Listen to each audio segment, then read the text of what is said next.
এখানে মুসলমান ভাইদেরকে হত্যার হুমকি দেওয়া হচ্ছে, এটা নিয়ে তারা কোনো ধরনের কথা বলেনি। জুনায়েদ সাকি কোনো ধরনের স্টেটমেন্ট দেয়নি যে সে এই LGBTQ অ্যাক্টিভিস্ট যেই কথা বলেছে এটা অনেক বড় জঘন্য একটা কাজ করেছে, এই ধরনের কোনো মন্তব্য সে করেনি। কিন্তু যখন এই অপরাধের কারণে তাকে বহিষ্কার করা হয়েছে তখন এই অ্যাক্টিভিস্টের জন্য, এই LGBTQ অ্যাক্টিভিস্টের জন্য তার দরদ উতলায় পড়তেছে।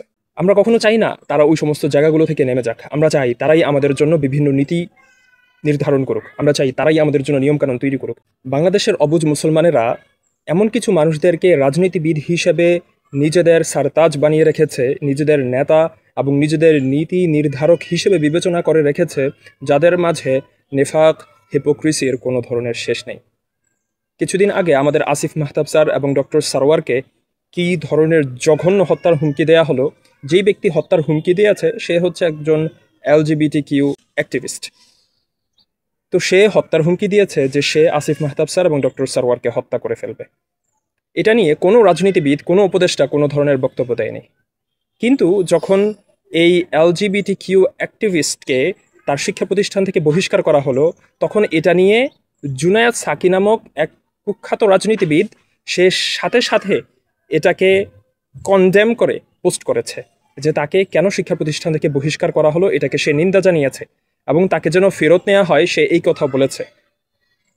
মানে এই LGBTQ অ্যাক্টিভিস্ট সে যে হত্যার হুমকি দিয়েছে সেটাতে কোনো সমস্যা নাই, কিন্তু এই অন্যায়ের কারণে তাকে শিক্ষা প্রতিষ্ঠান যে শাস্তি দিয়েছে এটা অনেক বড় একটা অন্যায় হয়ে গিয়েছে। আপনি চিন্তা করতে পারেন যে তাদের মাঝে হিপোক্রিসি কেমন সীমা ছাড়িয়ে গিয়েছে। কিন্তু না, আমরা তাদেরকে বিশ্বাস করি, আমরা তাদেরকেই এমন পোস্টের মধ্যে বসিয়ে রেখেছি যেখানে বসে বসে তারা আমাদের উপর ছড়ি ঘোরায়। আমরা এটাই পছন্দ করি। আমাদের গায়রাত, আমাদের ইমানি আত্মমর্যাদা বোধ, আমাদের সব কিছু হারিয়ে গিয়েছে। আমরা কখনো চাই না তারা ওই সমস্ত জায়গাগুলো থেকে নেমে যাক। আমরা চাই তারাই আমাদের জন্য বিভিন্ন নীতি নির্ধারণ করুক, আমরা চাই তারাই আমাদের জন্য নিয়মকানুন তৈরি করুক। এ কারণেই আমরা ডক্টর ইউনুসের মতো মানুষকে এবং এই জুনায়েদ সাকি নামক ব্যক্তির মতো মানুষকে আমরা তাদেরকে নীতি নির্ধারণের জায়গায় বসিয়ে রেখেছি। আর সেই জায়গাতে বসে তারা মুসলমানদের বিরুদ্ধে বিভিন্ন ধরনের কাজ করে থাকে। এখানে মুসলমান ভাইদেরকে হত্যার হুমকি দেওয়া হচ্ছে, এটা নিয়ে তারা কোনো ধরনের কথা বলেনি। জুনায়েদ সাকি কোনো ধরনের স্টেটমেন্ট দেয়নি যে সে এই LGBTQ অ্যাক্টিভিস্ট যেই কথা বলেছে এটা অনেক বড় জঘন্য একটা কাজ করেছে, এই ধরনের কোনো মন্তব্য সে করেনি। কিন্তু যখন এই অপরাধের কারণে তাকে বহিষ্কার করা হয়েছে তখন এই অ্যাক্টিভিস্টের জন্য, এই LGBTQ অ্যাক্টিভিস্টের জন্য তার দরদ উতলায় পড়তেছে। আমি বুঝি না, মুসলমানদের জন্য তাদের মনের মধ্যে কোনো ধরনের জায়গা নেই, কিন্তু যে ছাড়া হিজরা এগুলোর জন্য তাদের দরদের কোনো সীমারেখা নেই। মাআদাল্লাহ, আল্লাহ তাআলা আমাদেরকে হেফাজত করুন।